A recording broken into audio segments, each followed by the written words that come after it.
गोलियों की गूंज, आतंक का साया और पड़ोसी मुल्क पर उठते सवाल।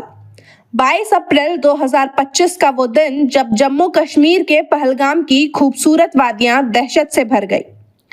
इस हमले ने न केवल जानें लीं, बल्कि भारत की सुरक्षा व्यवस्था और पाकिस्तान की भूमिका पर गहरे प्रश्न खड़े कर दिए। लेकिन यह हमला कोई पहली बार नहीं था, बल्कि पिछले एक दशक से चली आ रही उस लंबी श्रृंखला का हिस्सा था जिसमें बार बार पाकिस्तान आधारित आतंकी संगठनों का नाम सामने आया। अगर हम पीछे जाएं तो जनवरी 2016 का पठानकोट एयरबेस हमला याद आता है, जब आतंकी सीमा पार से घुसे और भारत की रक्षा व्यवस्था को ललकारा। उसी साल सितंबर 2016 में उरी में सेना के कैंप पर हमले हुए, जिसमें बड़ी संख्या में हमारे जवान शहीद हुए और पूरे देश में गुस्से की लहर दौड़ गई। फिर 2019 का पुलवामा हमला, जिसने दिलों को छल्ली कर दिया। एक आत्मघाती आतंकी ने सीआरपीएफ काफिले को निशाना बनाया और 40 से ज्यादा जवानों ने शहादत दी। इस हमले के बाद भारत ने बालाकोट में एयर स्ट्राइक कर दुनिया को दिखाया कि अब खामोशी का दौर खत्म हो चुका है।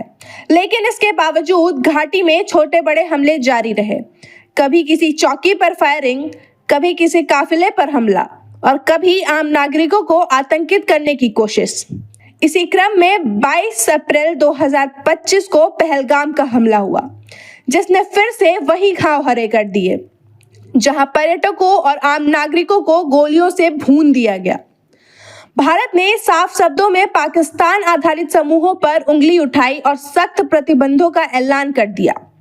इन प्रतिबंधों का मकसद केवल राजनीतिक संदेश देना नहीं था, बल्कि ये दुनिया को यह बताने का प्रयास था कि आतंकवाद को पनाह देने वाले को अब इसकी कीमत चुकानी होगी। इस दौरान अंतर्राष्ट्रीय प्रतिक्रिया भी देखने को मिली। अमेरिका, रूस और यूरोप के कई देशों ने भारत के पक्ष में आवाज उठाई और हमले की निंदा की। लेकिन सवाल यही है कि क्या सिर्फ निंदा काफी है? क्या केवल बयानों से आतंकवाद रुक सकता है?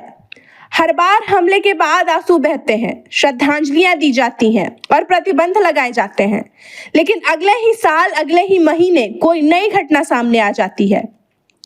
यही वजह है कि भारत का गुस्सा अब केवल शब्दों में नहीं, बल्कि ठोस कदमों में बदल रहा है। पहलगाम का हमला हमें याद दिलाता है कि यह लड़ाई केवल सीमाओं की नहीं, बल्कि इंसानियत की लड़ाई है। अब सवाल यह है कि हमें आगे किस तरह राह चलना चाहिए।